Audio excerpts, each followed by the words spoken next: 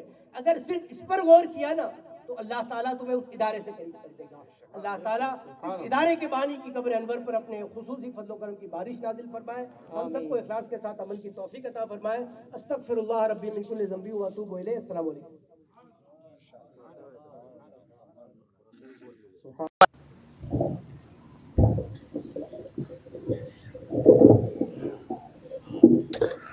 السلام علیکم ورحمۃ اللہ وبرکاتہ. درود پاک پڑھیں. اللہم صلی علی سیدنا شفیعنا محمد وعلیہ وسلم. صلاۃ و سلام علیک یا رسول اللہ، صلاۃ و سلام علیک یا حبیب اللہ، صلاۃ و سلام علیک یا خیر خلق اللہ صلی اللہ تعالی علیہ وسلم. الحمدللہ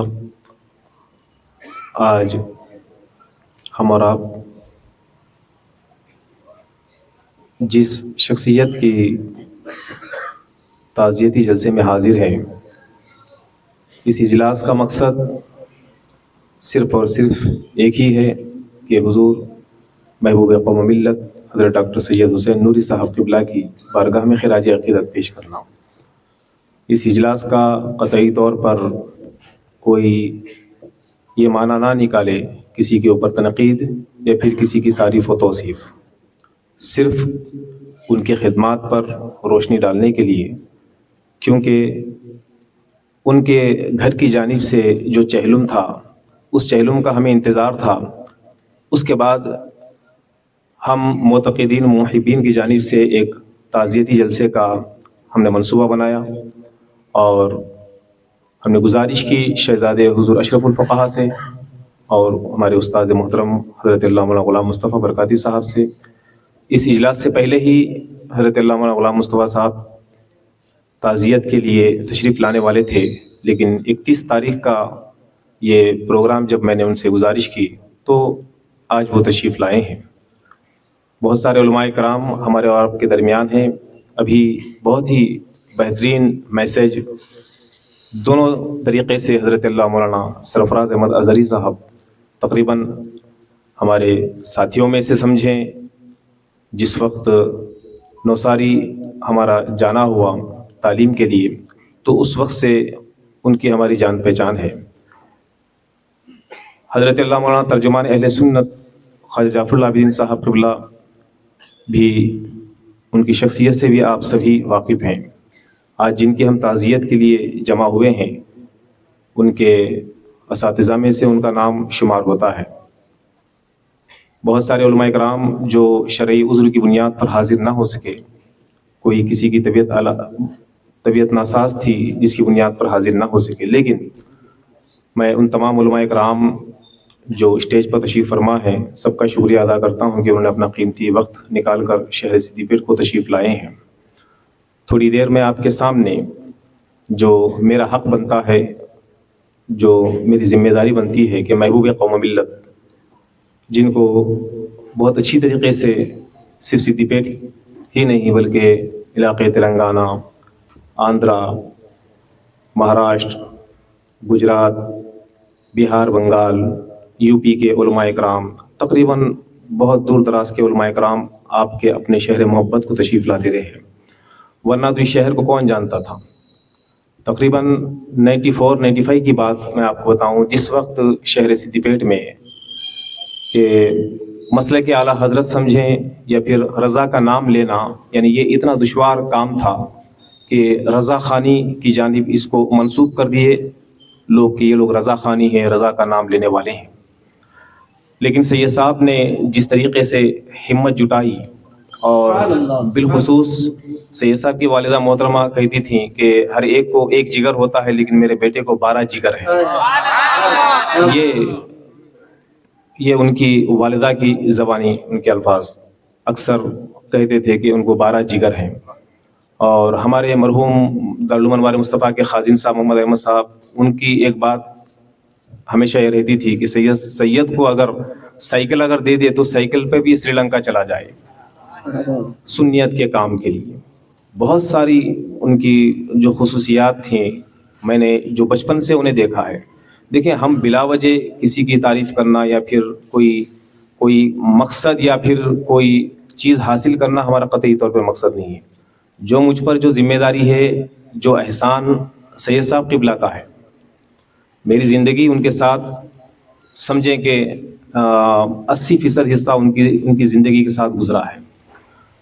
اور ان کی کوششیں، ان کی کاوشیں، جس وقت میں ودیا نکیتن میں 6th کلاس میں انگلش میڈیم میں جب تعلیم حاصل کر رہا تھا تو یہاں سے نکال کر مجھے دارالعلوم انوار رضا نوساری یہاں سے مجھے لے کر گئے. میرے ساتھ 3 اور بچے موجود تھے. میرے ایک پھپھیرے بھائی مولانا حسن الدین بھی تھے، اور ایک اسد نام کا ایک لڑکا تھا، اور ایک یوسف. یہ چاروں کو ہم لوگوں کو ٹرین میں بٹھا کر یہاں سے نوساری حضرت علامہ غلام مصطفیٰ برکاتی صاحب کے مدرسے کو وہاں پر لے کر گئے. اتنی دور گجرات کا علاقہ، پہلی مرتبہ ہم اپنے وطن کو چھوڑے. وہاں لے جانے کے بعد 1 سال وہاں پر ہم نے تعلیم حاصل کی. پھر اس دوران وہ 2-3 مرتبہ تشریف بھی لائے، یعنی میری تعلیم کے سلسلے میں سمجھیں یا پھر میرے اخراجات کے سلسلے میں میری خیر کیفیت لینے کے لیے. ایک ابتدائی دور سے جو لگاؤ جو ان کو مجھے ان سے جو ہو گیا تھا، یہ بہرحال وہ اللہ بہتر جانتا ہے. اس کے بعد پھر کچھ سال یہاں پر تعلیم حاصل کی. اس کے بعد پھر دارالعلوم انوار رضا نوساری سے میں نے فراغت حاصل کی. پھر مجھے فضیلت کی تعلیم مکمل ہونے کے بعد 2004 میں 2004 اور 5 2004 میں 2004 میں یو پی کی سرزمین یہ لے کر گئے. میرے ساتھ ایک اور صاحب تھے ہمارے اعجاز بھائی، وہ اور سید صاحب، میں تینوں مل کر یو پی گئے. الجامعۃ الاشرفیہ مبارک پور، وہاں پر انہوں نے ایڈمیشن کروایا، اور وہاں پر ایڈمیشن بہت مشکل تھا. تو سید صاحب کی ذات نے حضور اشرف الفقہاء کے قدم پکڑ کر ان سے گزارش کی کہ ان کو وہاں پر ایڈمیشن دلایا جائے.